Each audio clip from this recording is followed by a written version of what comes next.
नमस्कार, बहुत बहुत स्वागत है आप सभी का डीडी न्यूज के खास कार्यक्रम इस वक्त में। मैं हूं निखिल सिंह और क्या है इस वक्त की बड़ी खबरें जिनके बारे में विस्तार से जानने समझने को लेकर आप सबके मन में जिज्ञासा है। क्या है इन खबरों के मायने, क्या है इनके पीछे का एजेंडा।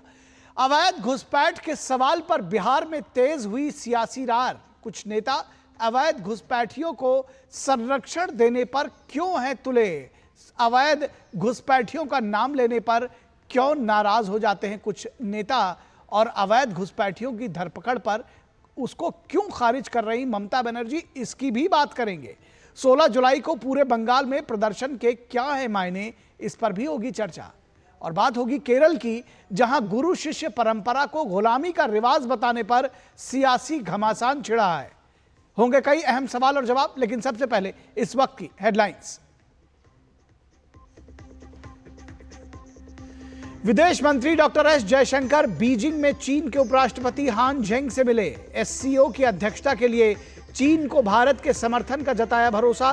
कैलाश मानसरोवर यात्रा बहाली की भी सराहना।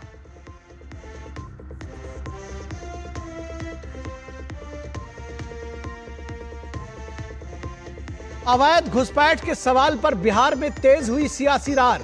तेजस्वी के अमर्यादित बयान पर बीजेपी जेडीयू ने जताया ऐतराज। फिलहाल तेजी से जारी है इंटेंसिव रिवीजन का काम।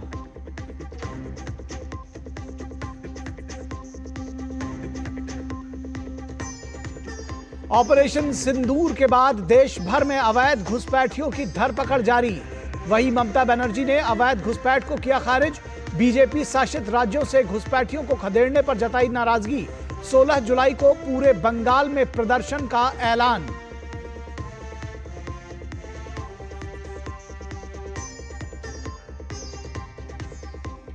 केरल में गुरु शिष्य परंपरा को गुलामी का रिवाज बताने पर सियासी घमासान। गुरुओं को पैर छूकर प्रणाम करने की परंपरा पर रोक लगाने को लेकर राज्य के शिक्षा मंत्री के आदेश पर भड़की बीजेपी। राज्यपाल ने भी कहा, भारत की इस परंपरा को समझे सीपीएम सरकार।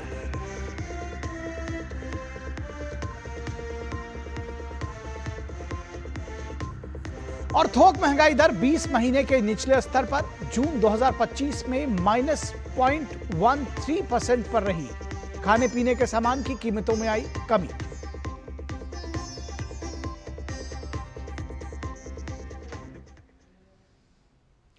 तो इस वक्त में सबसे पहले बात करते हैं बिहार के सियासत की। मतदाता सूची पर जारी है घमासान, लेकिन ये घमासान आखिर क्यों है। बिहार में मतदाता सूची के विशेष गहन पुनरीक्षण को लेकर सियासी पारा चढ़ा हुआ है। चुनाव आयोग के उच्च पदस्थ सूत्रों के हवाले से आई खबरों में चौंकाने वाली जानकारियां सामने आई। चुनाव आयोग के सूत्रों ने बताया कि स्पेशल इंटेंसिव रिवीजन के दौरान किए गए घर घर सर्वेक्षण में बूथ लेवल ऑफिसर्स को बड़ी संख्या में नेपाल, बांग्लादेश और म्यांमार के लोग मिले हैं, जो अवैध घुसपैठ करके यहां आए हैं और उन्होंने यहां अपना घर मकान बना लिया, वो यहां रहने लगे हैं। आयोग के सूत्रों का कहना है कि अब इन नामों को 1 अगस्त को जारी होने वाली ड्राफ्ट सूची में शामिल नहीं किया जाएगा। इस खबर के बाद बिहार की सियासत में कुछ नेताओं का पारा गर्म हो गया। आरोप प्रत्यारोप के दौर चले और आरजेडी नेता तेजस्वी यादव ने तो भाषा की मर्यादा भी लांघ दी। बीजेपी की ओर से भी तेजस्वी की बात का तल्खी से जवाब दिया गया। चुनाव आयोग ने इस बीच साफ किया है कि 1 अगस्त के बाद जिन लोगों के नाम सूची में नहीं हैं और उन्हें आपत्ति है, वे पंजीकरण अधिकारियों के पास अपनी अपील दर्ज करा सकते हैं। अंतिम मतदाता सूची 30 सितंबर को प्रकाशित की जाएगी। इस बीच मीडिया को विशेष सघन पुनरीक्षण से जुड़ी गलत जानकारी देने और लोगों के बीच भ्रम फैलाने को लेकर बेगूसराय के बीएलओ के खिलाफ मुकदमा दर्ज कराया गया है। आयोग ने इस बात को बार बार साफ किया है कि वोटर लिस्ट से किसी पात्र मतदाता का नाम कटेगा नहीं और किसी अपात्र का नाम रहने नहीं दिया जाएगा। लेकिन यह सवाल बार बार पूछा जा रहा है कि आखिर अवैध घुसपैठियों को वोटर लिस्ट से बाहर करने के सवाल पर कुछ राजनीतिक दल क्यों भड़क जाते हैं। तो सबसे पहले आपको सुनवा रहे हैं आरजेडी नेता और पूर्व मुख्यमंत्री तेजस्वी यादव का वो विवादित बयान जिसको लेकर सियासत गरमाई हुई है। हम वो सूत्र समझते हैं, वेस्ट जो होता है ना, ये वो है सूत्र नहीं लोग हैं। तो तेजस्वी का जो बयान है उसको हम खुले तौर पर आपको सुना भी नहीं सकते, अमर्यादित है, भाषा की मर्यादा उन्होंने लांघी है। एक बार मुख्यमंत्री रह चुके हैं, इस बार फिर मुख्यमंत्री बनने का सपना देख रहे हैं, लेकिन जो भाषा शैली है उस पर दर्शक आप हैं, वोटर भी आप हैं, आप इसको डिसाइड करें। बहरहाल इस बयान का हर ओर विरोध जारी है। सुनवाते हैं आपको एनडीए गठबंधन के तमाम नेताओं के बयान। भाई तेजस्वी यादव बहुत सारी कंट्रोवर्सी कर रहे हैं, क्या बयान दे रहे हैं, मीडिया पे हमला कर रहे हैं, चुनाव आयोग को नहीं छोड़ा, मीडिया को टारगेट कर रहे हैं। जिस तरह की भाषा उन्होंने बोली है वो दुर्भाग्यपूर्ण है। चुनाव आयोग पर भरोसा करना चाहिए। सूत्र के हवाले से बहुत सारी खबरें चलती है, आप तर्क के साथ उसको काटिए और अगल बगल आपके पार्टी के सम्मानित नेता रहते हैं, लेकिन आप गलती से उनको बोलने का मौका नहीं दीजिएगा। तो हम तो सीधे तौर पर कहेंगे कि लगता है कि अपने घर में भी ऐसे ही भाषा का इस्तेमाल करते हैं कि चुनाव आयोग मुर्दाबाद का भी नारा लगता है। जिस दिन बिहार का चक्का जाम था, आपका चक्का चल रहा था, और स्थिति ये हो गई कि अब चुनाव आयोग जैसी संवैधानिक संस्था पर कोई टिप्पणी करने में से पहले 100 बार सोचना चाहिए। साथ ही साथ इस ढंग की भाषा मत करिए इस्तेमाल, ये ज्ञान की धरती है, आपका ज्ञान कल कलंकित हुआ है। हम लोग जनप्रतिनिधि हैं, हम लोग बिहार को रिप्रेजेंट करते हैं, हम लोग बिहार के बारे में बात करते हैं, बिहार के बच्चे हैं।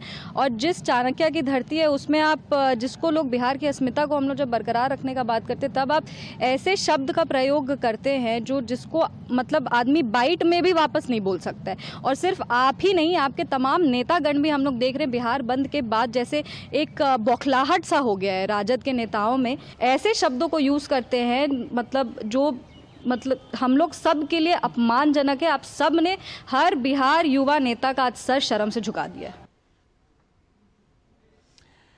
तो ये युवाओं की भी राय है, बिहार के तमाम युवाओं की राय है कि वो दरअसल नहीं चाहते कि कोई भी अमर्यादित बयान आए, और जिसको दरअसल बहुत सारे ऐसे लोग हैं जो नेताओं को फॉलो करते हैं, उनको लगता है कि ये इस तरह के बयान नहीं बोले जाने चाहिए।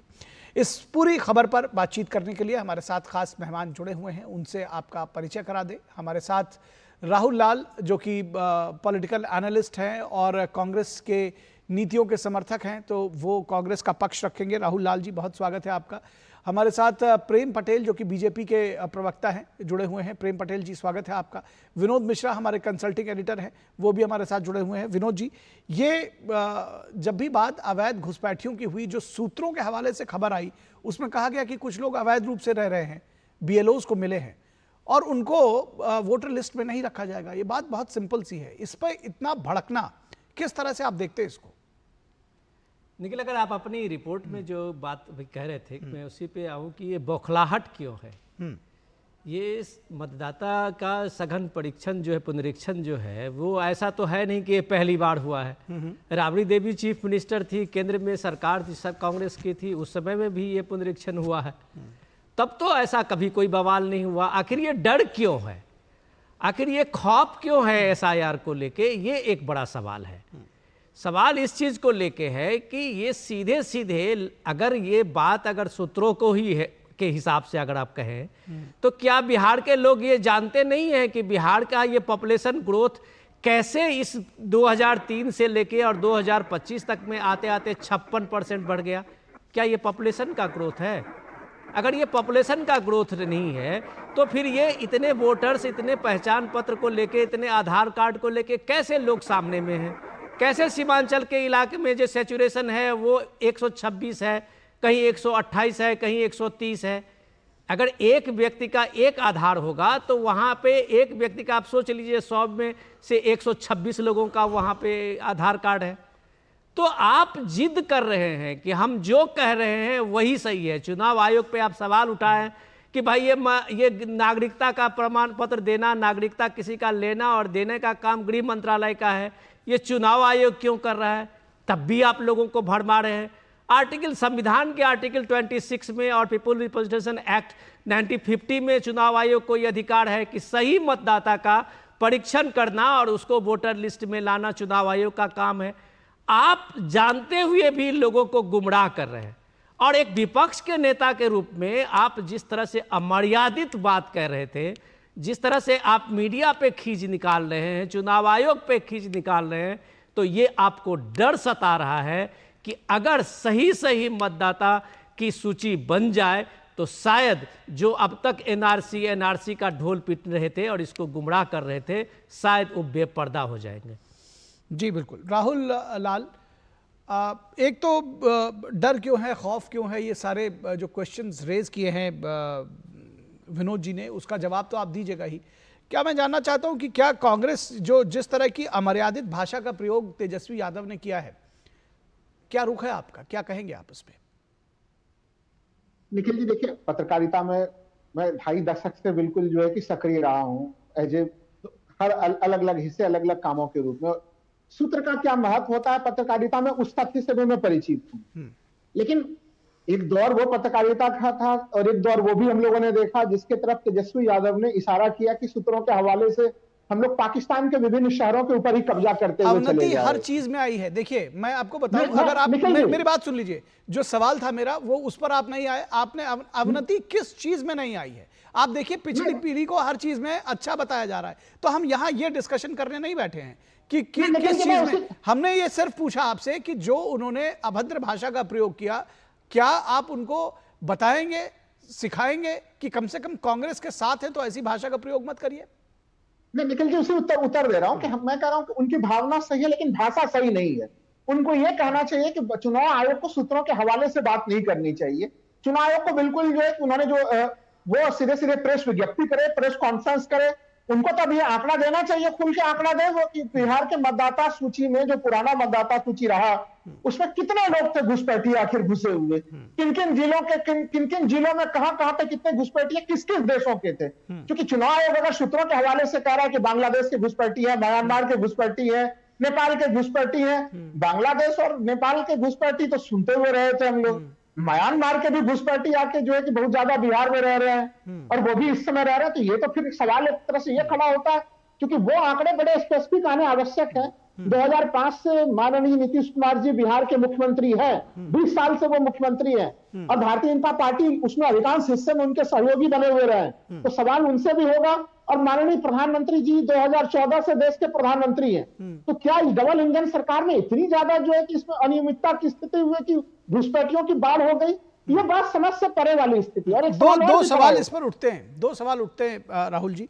एक तो जो विनोद जी ने कहा है वही बात मैं फिर से कहूंगा कि इतना क्रोधित क्यों हो जाना, इतनी बौखलाहट किस बात पर कि आप गाली गलौज पर उतर आए। आपने कहा ना कि जो उन्होंने गलत तरीके से कहा, वो क्या आदमी ऐसा कब कहता है जब वो आपा खो देता है? तो इस पे इतना क्रोधित क्यों होना कि अवैध घुसपैठियों के खिलाफ अगर कार्रवाई की जा रही है या उसको अवैध घुसपैठिया क्यों कह रहे हैं? इसी तरह की बातें ममता बनर्जी भी कह रही हैं। दूसरी चीज जो आपने कहा कि वो बीजेपी सरकार की तरफ हुआ है, इसके लिए ये जिम्मेदार, उसके लिए वो जिम्मेदार, मैं मान भी लेता हूं कि वो किसी भी सरकार में हुआ है, लेकिन उसको आज सही कैसे ठहराया जा सकता है? कोई अवैध तरीके से आ गया, वो लाने वाला कोई भी रहा, किसी के भी कार्यकाल में आए, वो आपको बताते कि 1998 में कितने थे, 2003 में कितने थे, मैं उस संख्या में नहीं जाता, लेकिन वो आए और अब फिर उनको और वैलिडेट करने के लिए उनको वोटर लिस्ट में शामिल किया जाए या उनको बने रहने दिया जाए, ये तो ठीक नहीं है ना।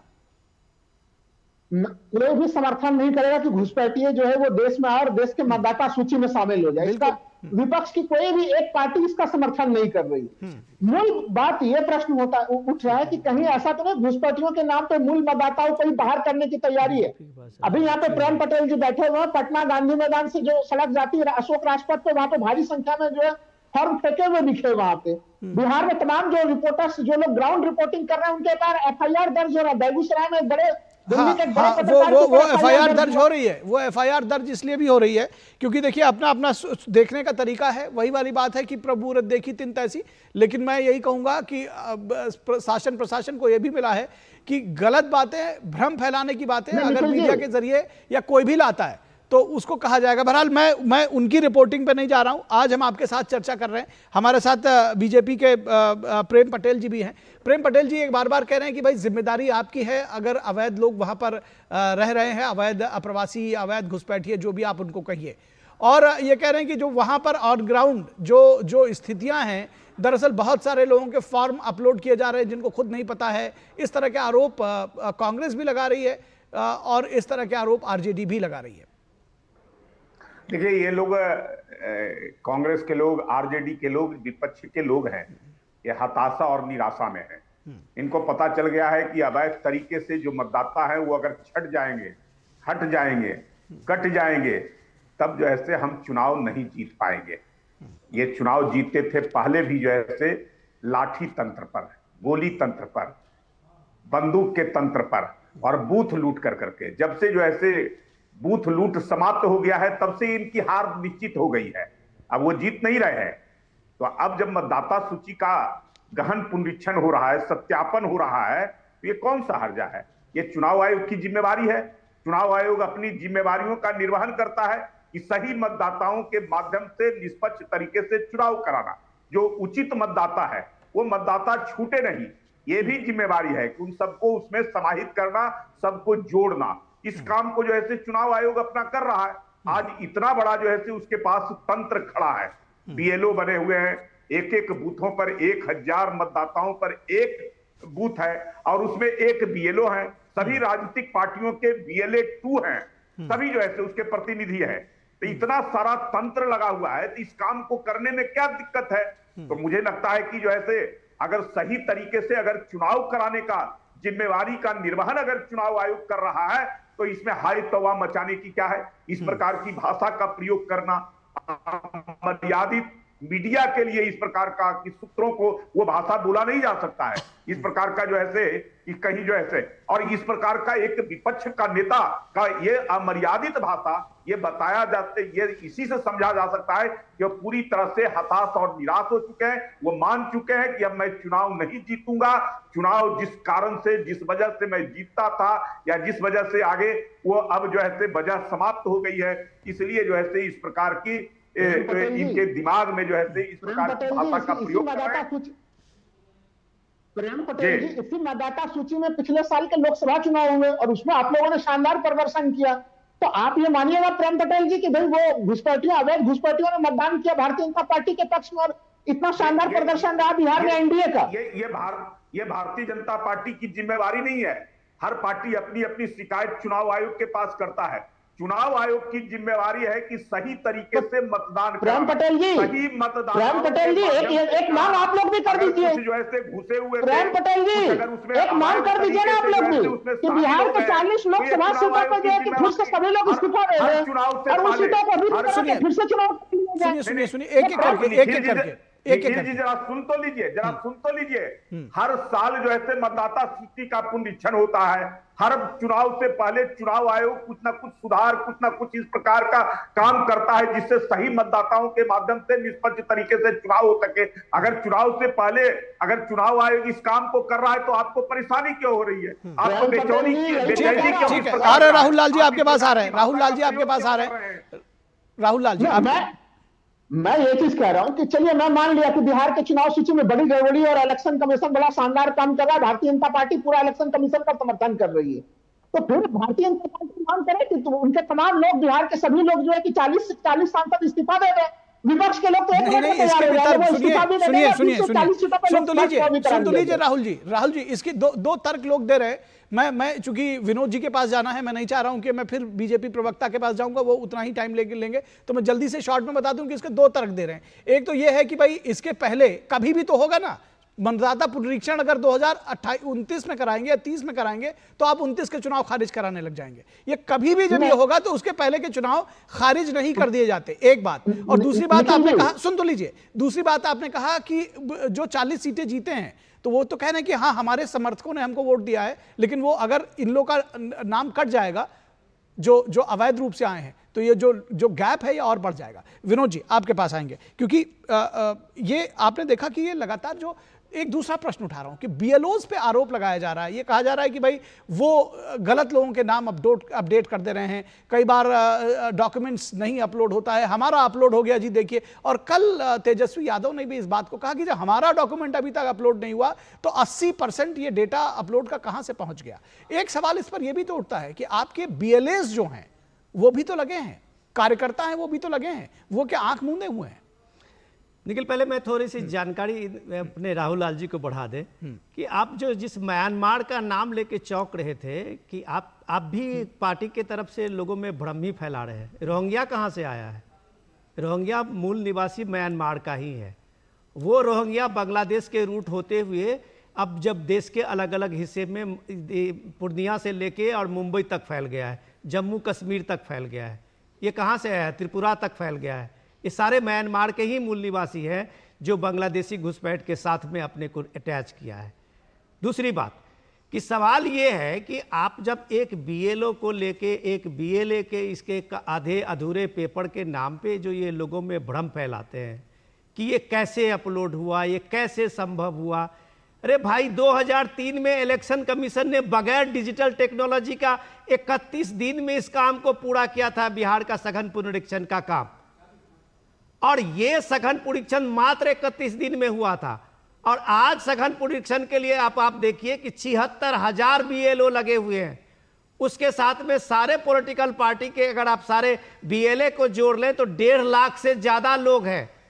और 1.5 लाख लोग और 76,000 बीएलओ हैं, और उसके बाद आप किसी एक बीएलए और बीएलओ का एक पर्ची लेके आप एक मीडिया में खबर फैलाने लगे, यूट्यूबर बन के, और आप कहने लगे कि ये कैसे संभव है। तो आप इलेक्शन कमीशन के अथॉरिटी को चैलेंज करते हैं सिर्फ इस नाम पे कि एक फर्जी आपने कहीं से पेपर उठा लिया है, जबकि आप जानते हैं कि ये देश का सिस्टम आज से नहीं है। चुनाव आयोग एक स्वतंत्र इकाई है जिसके पास में पूरे देश के सारे अधिकारी लगे हुए होते हैं, उसके साथ में चुनाव आयोग के साथ अटैच होता है। आप सवाल उठाते हैं, एक पर्ची एक बीएलओ का बीएलए का ले लिए और इस पर सवाल उठा दिए। निखिल ने अभी अपनी रिपोर्ट में बताया, उस पर एफआईआर हो गया है। गलत खबर, गलत चीजों को लेके मत बताइए। सूत्र पे जो इतना भड़कते हैं, पूरा देश की मीडिया आज भी खबर जो है सूत्र से ही उसको शुरुआत करता है और सूत्र से ही वो चीजें एस्टैब्लिश होती है। आप सूत्र को गाली देते हैं, आप मीडिया को गाली दे रहे हैं। किस खींच में भाई? कि सिर्फ आपका नैरेटिव मीडिया चलाए और दूसरे का नैरेटिव मीडिया नहीं चलाए। तो आप ये सवाल तो आप पे बनता है कि आपकी समझ पे कि आपके सरकार रहते हुए ये पुनरीक्षण हुआ था।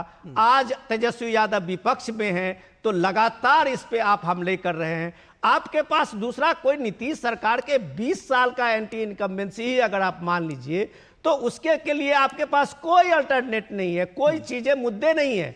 सिर्फ लोगों को भड़बा रहे हैं कि ये वोटर्स को, गरीब गुरबा को, प्रवासी जो बिहारी हैं वो बाहर गए हुए हैं उनका कट रहा है। ये आप बेईमानी कर रहे हैं, उस गरीब लोगों के लिए बेईमानी कर रहे हैं जिसके हक को इस नंबर बढ़ा के आप छीन रहे हैं। आज अगर सोशल वेलफेयर स्कीम जाती है तो आप सोचिए कि उसमें गरीब लोगों के हिस्से में कितना आता है, उसका कितना हिस्सा जो है वो अवैध घुसपैठिए छीन लेते हैं। पूरे बॉर्डर के इलाके में आप देख लीजिए घूम के। राहुल लाल जी क्या तर्क दिए जा रहे हैं? सवाल इसका है कि एसआईआर का स्वागत करना चाहिए। ये डिस्परेशन इसलिए है कि सुप्रीम कोर्ट ने इनको जब आईना दिखाया, सुप्रीम कोर्ट ने जब इलेक्शन कमीशन को इस बात के लिए मना ही नहीं की है, तो ये अपना खींच इस तरह के असभ्य भाषा के तौर पे दे रहे हैं। ठीक है, ठीक है। राहुल लाल जी बहुत देर से कुछ कहना चाह रहे हैं। राहुल लाल जी, ये तो आप बताइएगा ही, लेकिन ये ज़रूर इस बात को बताइएगा कि ये जो दूसरे तमाम मुद्दे हैं, जिस तरह से अभी विनोद जी ने कहा, आप किस तरह से कह रहे हैं? जब बातें कहने के लिए शुरुआत होते हैं तो गरीब, नौजवान, मजलूम, उनका वोट लोग काट रहे हैं। क्यों काटेंगे भाई? क्या तर्क है उसके पीछे? निखिल जी देखिए, जो घटना घट रही है, चूंकि यहाँ पे देखिए बड़ा अच्छी सी चीज कही विनोद जी ने कि म्यांमार का नाम रोहिंग्या शरणार्थियों से जुड़ता है, लेकिन म्यांमार का पूरा संकट जो है कि वो तो 2014 के बाद काफी डेवलप हुआ है। और मुझे तो माननीय 2000 फिर वही वाली बात 2014 के बाद हुआ, 2024 के बाद हुआ, उससे मतलब क्या होता है? मैं कह रहा हूं कोई अवैध, ये बताइए, आपके घर में अगर कोई चोर आ जाएगा तो आप कहेंगे नहीं जी ये तो हमारे पिताजी के समय आया था तो इसलिए आज नहीं बाहर करेंगे। अरे आया है, अवैध है, उसको बाहर करेंगे। कि ये पहले इस पर डिस्कस करेंगे कि वो आया कैसे, ये किसने, ये जिम्मेदारी दूसरे की तय कर लीजिएगा। लेकिन ये तो पहले आप इस बात पर मुतमईन होइए कि उसको बाहर करना है। मैं तो कह रहा हूं कि एक भी पॉलिटिकल पार्टी इसके विरोध में नहीं है। Actions speak more than your words. आपके जो दिखा रहे हैं, पार्टी सुप्रीम कोर्ट पहुंच गई है, क्या बात करते हैं आप? वो इसलिए पहुंचे कि चुनाव आयोग का रवैया बड़ा, चुनाव आयोग अगर वो एसआईआर का विरोध था, फिर साफ कर लीजिए। चुनाव आयोग का विनोद जी, विरोध नहीं विनोद था, जी। एसआईआर का विरोध करने सारे पार्टियां पहुंची थी विनोद जी, और सुप्रीम कोर्ट ने विनोद जी, एसआईआर देखिए, को जारी सुप्रीम रखने का कोर्ट- निर्देश दिया है। विनोद ये जी, सब विनोद जी, चीजें देखिए, बता मैं बता एक के से- आप लोगों को गुमराह विनोद जी, करते एक सेकंड देखिए, फैक्ट विनोद लेके जी, आइए कहाँ जब पे- आते बोलने हैं दीजिए। बात करने के लिए तो नहीं, विनोद जी देखिए, सुप्रीम कोर्ट में जब तमाम लोग विपक्षी पार्टियां गई तो वो एसआईआर के विरोध में नहीं गई थी। एसआईआर में जो भेदभावपूर्ण स्थिति बन गई है वो उसके लिए वहां पे गए। देखिए, वहां पर सुप्रीम कोर्ट ने यह भी पूछा अभिषेक मनु सिंघवी को बुलाकर कि क्या आप स्टे चाहते हैं। उन्होंने खुल के कहा कि हम स्टे नहीं चाहते हैं, बल्कि तमाम वो डॉक्यूमेंट्स मांगे जा रहे हैं जो बिहार की बड़ी आबादी के पास वो डॉक्यूमेंट नहीं है। तब माननीय सुप्रीम कोर्ट ने कहा कि आधार कार्ड के बारे में विचार किया करे चुनाव आयोग, वोटर आई कार्ड को चलिए लेकर ठीक है, आपका पॉइंट आ गया, आपका पॉइंट आ गया, आपका पॉइंट आ गया। प्रेम पटेल जी, एक बात ये जरूर सामने आएगी कि जिस तरह की बात कही जा रही है, यही कहें कि जो दूसरा पक्ष कह रहा है, अगर आप उसको नैरेटिव ही मान लें, इस नैरेटिव को जनता के बीच में कैसे लेकर जाएंगे कि ये एक फेक नैरेटिव गढ़ा जा रहा है, ये सच नहीं है, कैसे लेकर जाएंगे, कैसे बताएंगे लोग? देखिए, जनता को पता है जिस प्रकार की ये जो ऐसे बातें कर रहे हैं कि दबे कुचले शोषित कमजोर पिछड़े अति पिछड़े लोग जो है उन लोगों को वंचित करने की कोशिश कर रहे हैं। अरे आपने जब सत्ता में रहा तो आप उन्हीं लोगों को जो है आपने दरकिनार किया, उन्हीं लोगों के हक और अधिकार को लूटने का काम किया। जितने घोटाले हुए, जितनी गड़बड़ियां हुआ, वो सारे जो है कौन सी योजनाएं को जो है आपने लूटा है, किनके लिए वो था? कौन लोग जो है यहाँ से पलायन कर करके बाहर चले गए? कौन लोग अपने आप को जो है असहाय समझ कर करके आपके सामने जो है गिड़गिड़ाते रहे, लेकिन आप तो केवल अपना परिवार देखते रहे। आपको जो है बिहार की जनता की और वो उन गरीब लोगों की, मजबूर लोगों की चिंता नहीं थी। भाई बीच में मत बोलिए राहुल जी, राहुल जी बीच में मत बोलिए, राहुल जी बीच में मत बोलिए। चाहे जो है वो नरेंद्र मोदी की सरकार हो या एनडीए की सरकार के रूप में नीतीश कुमार की, उन तमाम तबके के लोगों के लिए योजनाएं बनाने का काम, योजनाओं को डिलीवर करने का, उन तक पहुंचाने का काम किया। वो जान चुके हैं, अब आपके साथ किसी भुलावे और बहकावे में नहीं जाने वाले हैं। लाख कोशिश कर लीजिए, इसलिए इनको भय सता रहा है, इसलिए इनको डर सता रहा है कि अब जनता के बीच में तो हम है नहीं। तो इस प्रकार की मनगढ़ंत आरोप लगाना, इस प्रकार के जो ऐसे जो मुद्दा नहीं बनता है जनता के लिए, और ऐसे मुद्दों को जो ऐसे सामने लाना, ठीक है, राहुल रहने की कवायद करना, बस इतना ही तक इन लोगों का है। ये लोग अपने आप को पहले ही मान चुके हैं कि मैं चुनाव हार चुका हूं, चुनाव से बाहर हूं, इसलिए इस प्रकार का अनर्गल तरीके से आरोप लगाना, बयानबाजी करना, यही काम कर रहे हैं। ये तो चुनाव हार चुके हैं पहले ही जो है। ठीक है, एक बात तो मैं जरूर कहूंगा राहुल लाल जी कि आप देखिए कि जिस दिन सुप्रीम कोर्ट आई है सारे लोग, और जिस दिन सुप्रीम कोर्ट में सुनवाई थी उससे ठीक एक दिन पहले बिहार में पटना में जो प्रदर्शन किया गया, एक दिन रुक जाते, ये सबके जहन में आ रही है। इसी तरह से फिर कहा जा रहा है कि 25 तारीख तक पुनरीक्षण चलेगा, उसकी सारी रिपोर्ट आ जाएगी, 28 तारीख को फिर सुप्रीम कोर्ट सुन रहा है। थोड़ा धैर्य रख लीजिए।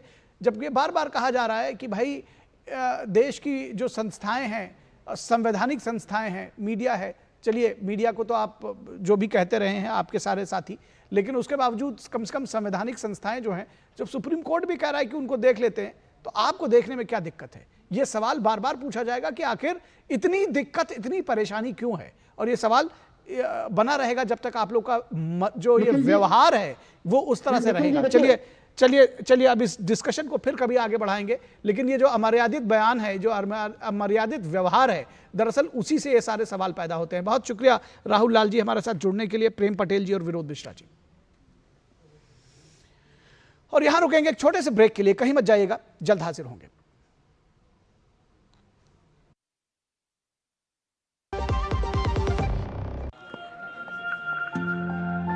ये वाला दिखाना गया तेरा प्राइस मनी।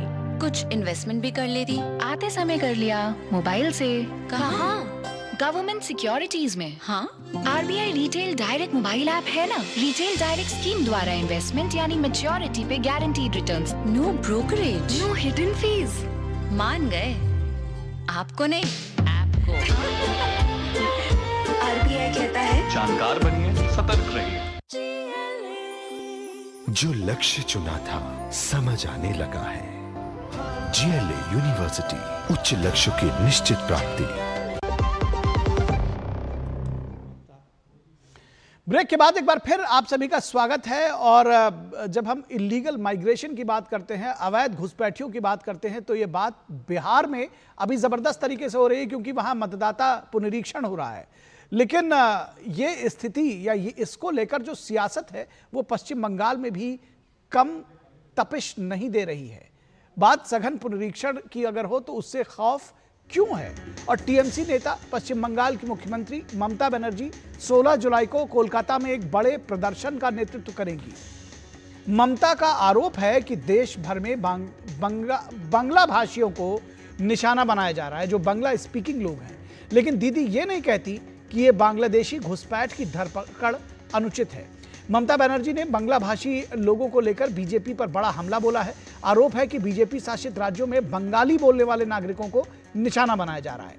यह आरोप लगाया गया है कि जिन बंगालियों के पास वैध दस्तावेज हैं, उन्हें भी अवैध बांग्लादेशी प्रवासी बताकर डिपोर्ट करने की कोशिश की जा रही है।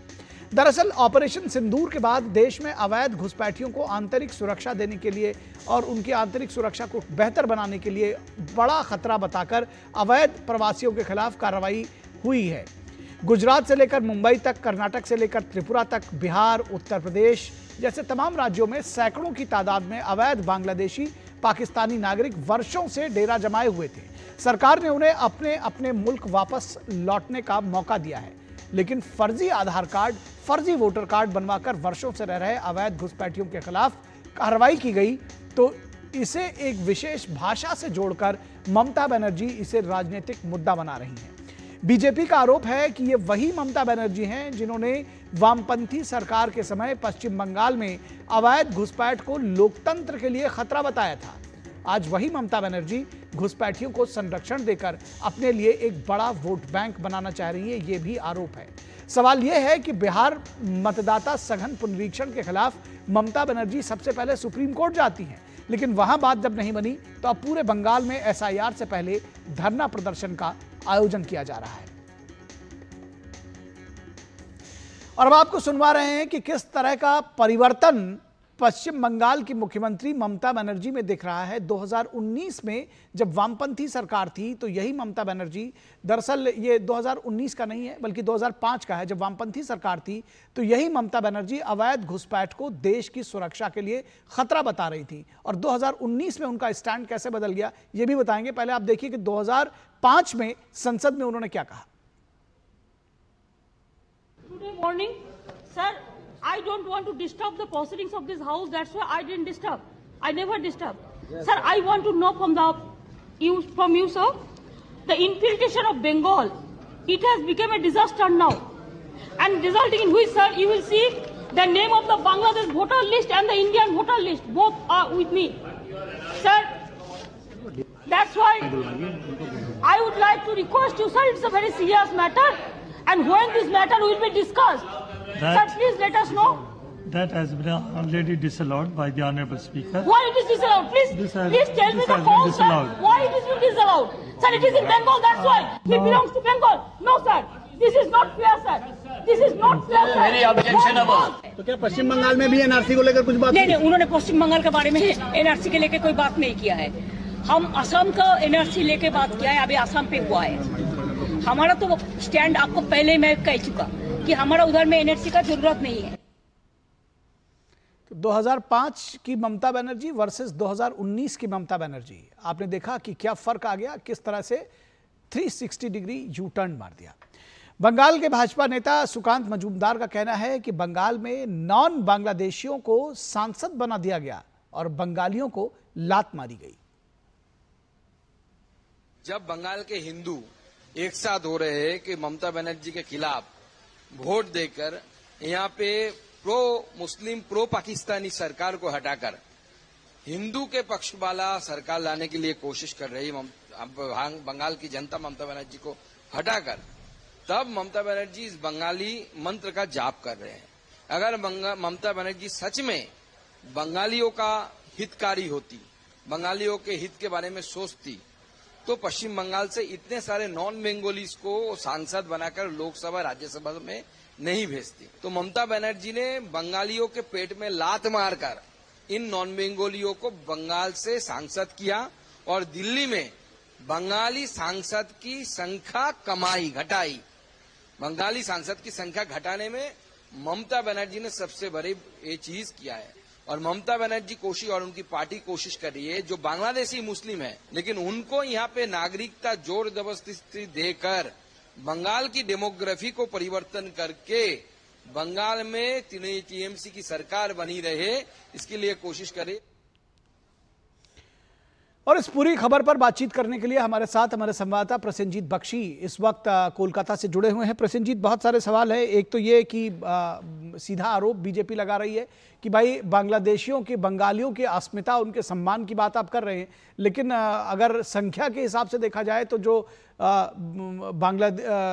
बंगाली हैं, जो रियल बंगाली हैं, उनकी संख्या आपने घटा दी संसद में, और नॉन जो बंगालीज हैं उनको अपनी पार्टी से चुनवाया। तो ये अगर सेंटिमेंट्स की बात करें तो बीजेपी ने तो उसको काउंटर किया है, फिर किस बात का प्रदर्शन? नहीं, देखिए निखिल, सबसे पहले तो ये समझना जरूरी है, पूरे देश को ये पता है शायद कि 21 जुलाई ममता बनर्जी की तरफ से एक शहीद शरण में एक दिन मनाया जाता है, जो तृणमूल कांग्रेस के लिए एक ईयरली इवेंट है। आपको याद होगा कि 1993 में ममता बनर्जी का इसी इशू पर no voter card no vote, no voter card no vote, इस इशू पर उस वक्त यूथ कांग्रेस की प्रेसिडेंट ममता बनर्जी का एक रैली पर पुलिस गोली चलाने से 13 लोगों की मौत हो चुका था। और 1994 से अब तक उसी दिन को मार्टियर्स डे या शहीद शरण में तृणमूल कांग्रेस की तरफ से मनाया जाता है। आज तक मैंने 1994 से इस 21 जुलाई को कवर कर रहा हूं, मैंने कभी नहीं देखा कि 21 जुलाई की पहले एक हफ्ता पहले 16 जुलाई को इस तरह की एक बड़ी प्रोग्राम, बड़ी पॉलिटिकल इवेंट ममता बनर्जी की तरफ से रखा गया है। मैं ये कहने की कोशिश कर रहा हूं कि ये जो SIR है, जो बिहार के बाद बंगाल में होने जा रहा है शायद, और इस SIR को लेके ममता बनर्जी इतना घबरा गई है कि वो 21 जुलाई की पहले 16 जुलाई पूरे प्रदेश में और खुद कोलकाता में प्रोटेस्ट दिखाने की बात कह रही है। तो मेरा कहने का मतलब है किसी ना किसी जगह पे ये SIR के कारण ममता बनर्जी डरी हुई है। उनका ये जो दबाव सुप्रीम कोर्ट के सामने रखने की कोशिश वो नाकाम रहा, और उन्होंने देख रहा है कि बिहार में SIR चलने के कारण किस तरह से विदेशियों की नाम निकल के आ रहा है।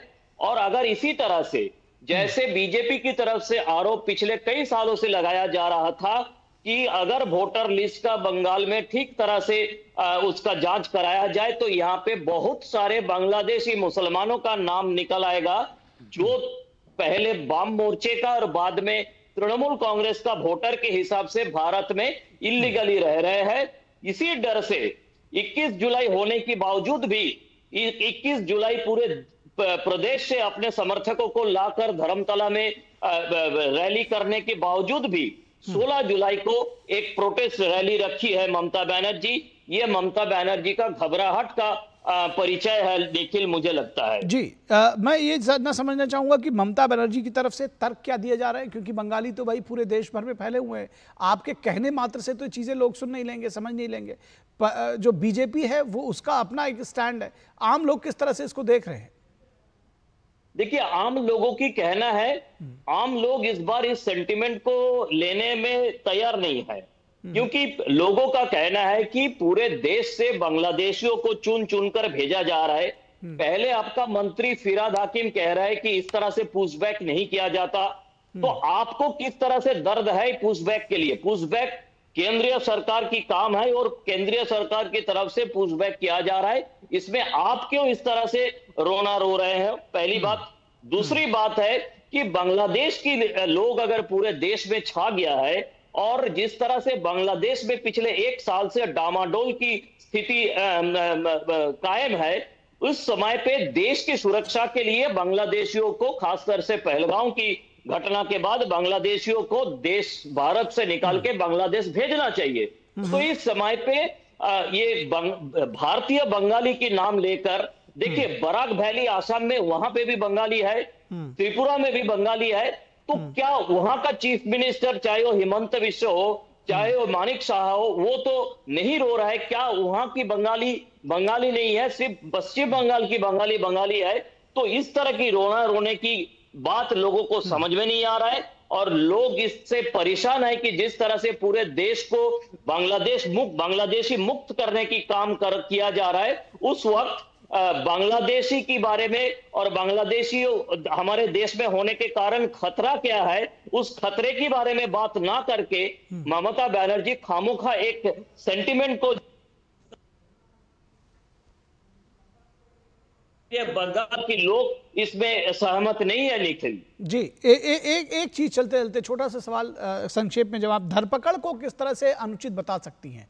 क्योंकि वो तो भाई विदेशी जो भी हैं अवैध तरीके से आए हैं, उनको बाहर किया जा रहा है। नहीं, देखिए इसमें क्या हो गया कि इतना बड़ा एक काम चल रहा है पूरे देश में, हो सकता है कि इसमें एक दो मालदा की, मुर्शिदाबाद की या हुगली की रहने वाले किसी लोग को पहले पकड़ लिए थे किसी दूसरे प्रदेश की पुलिस ने, और बाद में इन लोगों को छोड़ भी दिया गया।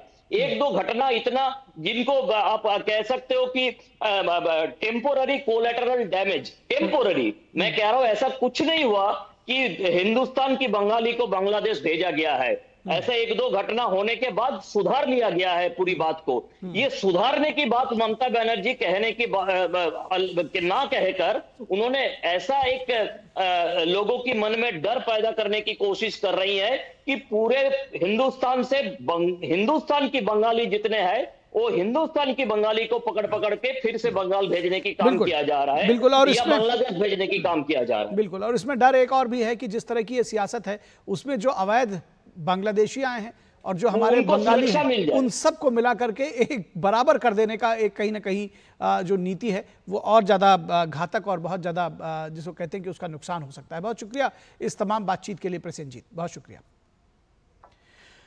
और यहाँ रुकेंगे एक छोटे से ब्रेक के लिए। ब्रेक के बाद जब वापस लौटेंगे तो बात करेंगे केरल की, जहां संस्कार के खिलाफ प्रगतिशील तर्क दिए गए हैं, लेकिन वो तर्क क्या कुतर्क हैं ये भी समझिएगा। रुकेंगे ब्रेक के लिए।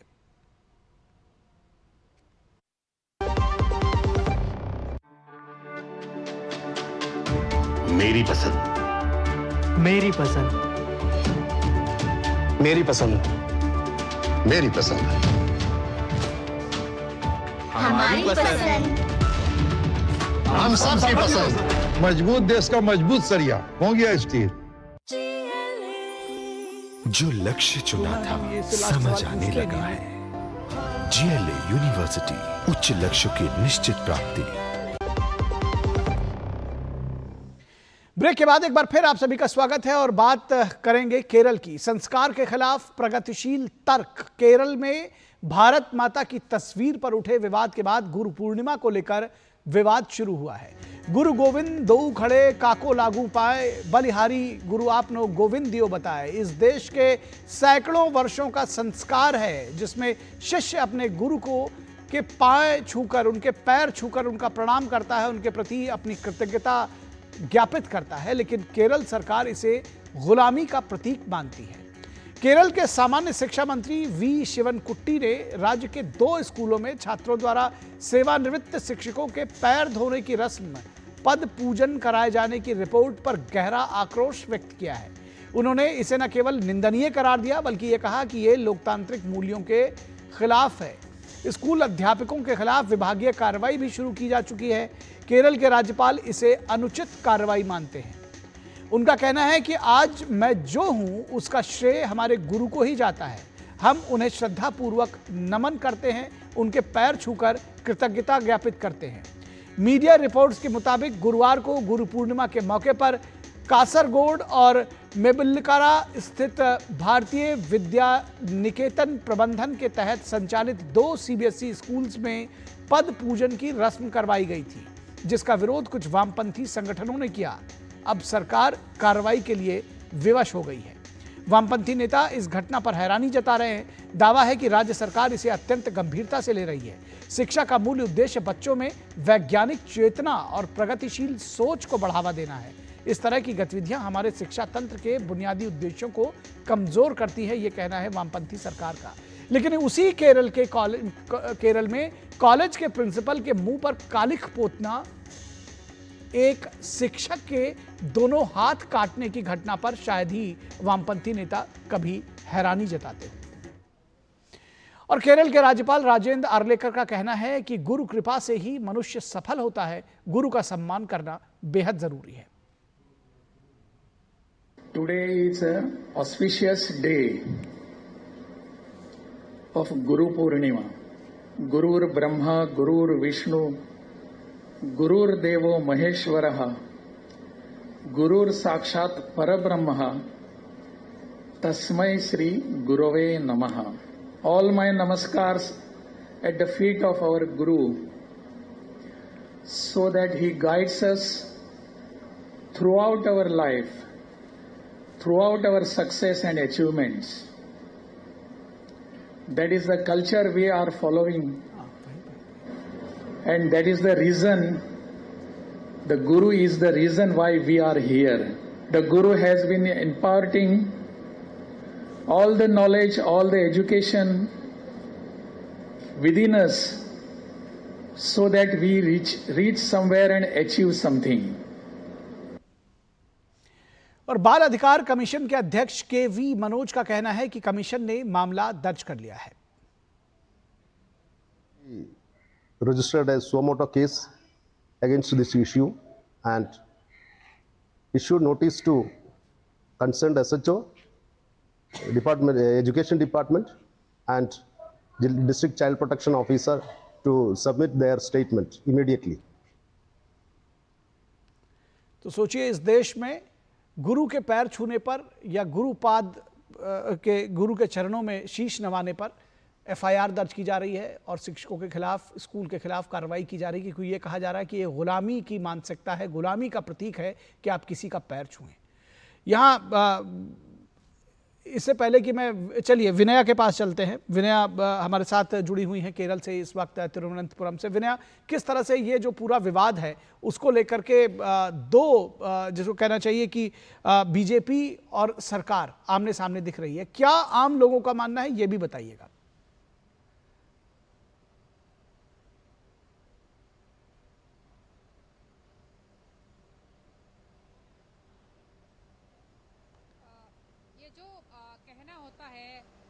माता पिता गुरु ही ईश्वर है, ये भारतीय संस्कार का हिस्सा है। और जो केरला की परंपरा है संस्कार के, उसका भी ये सेम ही हिस्सा है कि केरल में गुरु पूजा होते रहता है। ये जो कोई नया चीज नहीं है।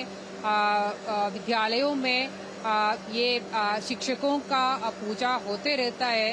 ये तो बहुत सालों से यहाँ हो रहा है, मगर अभी ये इसके ऊपर बहुत बड़ा विवाद हुआ है, क्योंकि ये जो भारतीय विद्या भवन द्वारा सीबीएसई स्कूल में ये जो गुरु पूर्णिमा की जो सेलिब्रेशन थी, उसकी वजह से ये गुरु पूजा किया। उसमें शिक्षकों को उसका चरणों में नमस्कार किया स्टूडेंट्स ने, और फूल चढ़ाया और उनका आशीर्वाद भी लिया। ये तो स्टूडेंट्स ने अपने आप किया है, उसको कोई कंपल्शन नहीं है। और ये लोगों का परिवार भी ये जो फंक्शन में शामिल थे, तो वो लोगों को कोई दिक्कत नहीं है। मगर ये जो कम्युनिस्ट सरकार है, उनका कहना है कि ये जो लोकतांत्रिक में ऐसा कोई होता नहीं है, डेमोक्रेसी में ये तो कोई ऐसा चरण में फूल चढ़ाना और शिक्षकों का आशीर्वाद लेना ऐसा कोई चीज ही नहीं है, ये डेमोक्रेटिक नहीं है। और दूसरा ये कहना है कि ये बच्चों को कंपल करके ये कर रहे हैं, इसलिए जो बच्चों का राइट्स है उनका प्रोटेक्ट करना है गवर्नमेंट को, इसलिए इसमें वो इंक्वायरी होगा, ये जो एक्शंस लेगा, ये सब बोल रहे केरला का शिक्षा मंत्री ने। मगर शिक्षा मंत्री को खुद ये देखना चाहिए कि ये जो कम्युनिस्ट पार्टी का खुद का स्टूडेंट्स ऑर्गेनाइजेशन है एसएफआई का जो वर्कर्स है, वो लोग क्या कर रहे हैं। वो लोग ने पहले किया है कि एक कॉलेज है विक्टोरिया कॉलेज पालक्काड में, केरला का बहुत बड़ा कॉलेज भी है, उनका उधर वो जो प्रिंसिपल के और एसएफआई स्टूडेंट्स के बीच में कुछ प्रॉब्लम हुआ था, तो वो लोग क्या किया था, ये जो प्रिंसिपल का रिटायरमेंट दिन था उस दिन में अंतिम संस्कार सांकल्पिक करके किया था और उसका पूरा रिचुअल्स भी किया था प्रिंसिपल का। और दूसरा जगह ये लोग क्या किया था, वो काले तेले वो डाला था उनकी शिक्षक के ऊपर। तो ये सब होते रहता है, तब इनको कोई दिक्कत नहीं है, ये डेमोक्रेटिक है और उसमें कोई केस नहीं लगाना है। मगर ये जो गुरु पूर्णिमा है और उसके कारण से गुरु पूजा किया, तो तब इनको ये बहुत बड़ा इश्यू हुआ है और ये इनके ऊपर चर्चा करना चाहते हैं ये लोग। जी बिल्कुल, इस पर चर्चा करना चाह रहे हैं, लेकिन ये जो बार बार बात कही जा रही है कि ये डेमोक्रेसी के नाम पर ये कहा जा रहा है कि गुलामी का प्रतीक है, पद प्रक्षालित करना, जिसको विनोद मिश्रा भी हमारे साथ, हमारे कंसल्टिंग एडिटर जुड़े हुए हैं। विनोद जी, पद प्रक्षालित करना जिसको कहते हैं संस्कृत में कि पैर धोना और गुरु के पैर छूना, ये सदियों पुरानी, जिसको कहते हैं प्राचीन अर्वाचीन समय से हमारे यहाँ चली आ रही। रहीम ने लिखा भी है, कहा भी है कि रहीमन तेनर अंध हैं गुरु को कहते, और हर रूठे गुरु ठौर है, गुरु रूठे नहीं ठौर। हम उस संस्कार में हैं, उस देश के वासी हैं जहाँ पर यह कहा जाता है कि गुरु को कुछ और नहीं कहा जा सकता, क्योंकि गुरु ही हरि का रास्ता बताते हैं। और वहाँ पर केरल की सरकार है, ऐसे स्कूल पर जहाँ पर ये जो पूरा कार्यक्रम हुआ है, वहाँ मुकदमा दर्ज करने की तैयारी कर रहे हैं, गुलामी का प्रतीक बता रहे हैं। निखिल, हैरानी तो इस बात की होनी चाहिए कि ये वही केरल है जहां से निकला हुआ एक सन्यासी पूरे देश का गुरु शंकराचार्य होते हैं, आदि गुरु होते हैं, आदि शंकर होते हैं। पूरे देश में जो धर्म ध्वजा है उसकी स्थापना करते हैं, ज्ञान की एक परंपरा, सनातन की एक परंपरा को लेके पूरे देश में आप चारों मठों का निर्माण करते हैं। वो भारत के आदर्श हैं, भारत के गुरु हैं, भारतीयता के प्रतीक हैं। और उसी केरल में आप उन छोटे छोटे बच्चों को देखिए कि अगर वो गुरु पूर्णिमा में जो उनकी परंपरा रही है कि अपने शिक्षकों को पद पूजन करें, उनके शिक्षकों को सम्मानित करें, उनके प्रति कृतज्ञता दें, तो इसमें केरल सरकार को गुलामी का प्रतीक मान के उस पर FIR लॉन्च करवाई है कि ये एक गुलामी की प्रवृत्ति है। सवाल इस बात की नहीं है, ये पूरे भारतीयता को लेके इस देश में कुछ लोगों का, इकोसिस्टम का एक तरह से नफरत है।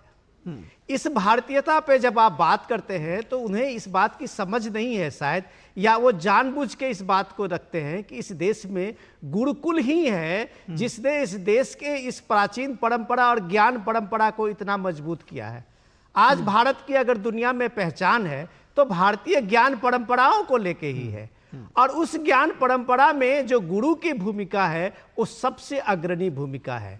आप एक सो कॉल्ड प्रगतिशील बना के इस बात को लाना चाहते हैं पूरे केरल में कि आपको लगता है कि यह संस्कार जो है, जिसको आजकल आप RSS और बीजेपी का नाम लगा देते हैं, तो ये अगर RSS और बीजेपी ने इस संस्कार को रखा है, भारतीयता का संस्कार अब तक कायम रखा है, तो उसे क्रेडिट देना चाहिए। आप उसको जड़मूल से खत्म करके उस चीज को स्थापित करना चाहते हैं कि केरल जो है उसमें भारतीयता की कोई छाप नहीं है। ये संघर्ष उसका है। ये संघर्ष इस बात का है कि जब आप भारत माता के एक तस्वीर लगाने पे केरल में लगातार प्रदर्शन हो रहे हैं, तो आप भारत में अगर भारत माता की तस्वीर नहीं लगे तो आप सोचिए वो किस देश के तस्वीर यहाँ पे लोग लगाएं। इस देश को, धरती को हम अपने माता के मातृभूमि कहते हैं, और उस मातृभूमि में भारत माता एक प्रतीक है। उसको लेके आपको दिक्कत है, आप प्रगतिशील में उसको कहते हैं कि हमारा कोई सिंबोलिज्म नहीं हो सकता। तो ये एक तरह से केरल में जो आप कहते हैं कि भारतीयता के खिलाफ जो ये आग्रह है और भारतीयता के खिलाफ में जो एक सियासत और एक नफरत का एक सीधा सीधी ये कांग्रेस और लेफ्ट में कंपटीशन चल पड़ा है जी, और इस कंपटीशन के कारण आप देखते हैं कि केरल सरकार इस बात को साबित करना चाह रही है कि हम कहीं ना कहीं कांग्रेस से इस मामले में कई ज्यादा आगे हैं, जो हम इस भारतीयता को जड़ मूल से खत्म करने में जो वहां एक राजनीतिक प्रवृत्ति बनी है उसमें हम सहयोगी हैं। यही फर्क है इसमें। बिल्कुल। और मुझे लॉर्ड मैकॉले की वो चिट्ठी याद आ रही है, वो सपना उनका कि एक समय ऐसा आए और ऐसा कर देना चाहिए जब जो भारतीय हैं उनकी जो पीढ़ियां आगे बने वो देखने में तो भारतीय रहें लेकिन अंदर से अंग्रेज हो जाएं। और इसके लिए जो गुरु शिष्य परंपरा है उस पर प्रहार करना होगा, उसके लिए भारतीयता पर प्रहार करना होगा। आज जब ये सब केरल में हो रहा है तो लगता है कि शायद उनका सपना कहीं ना कहीं सच होता हुआ दिख रहा है, लेकिन जाहिर तौर पर बहुत सारे ऐसे लोग हैं जो आज भी इस गुरु शिष्य परंपरा के वाहक हैं और भारतीयता पर, भारतीय होने पर गर्व करते हैं। फिलहाल बहुत शुक्रिया विनया आपका और विनोद जी आपका। तो इस वक्त में बस इतना ही, इजाजत दीजिए, नमस्कार।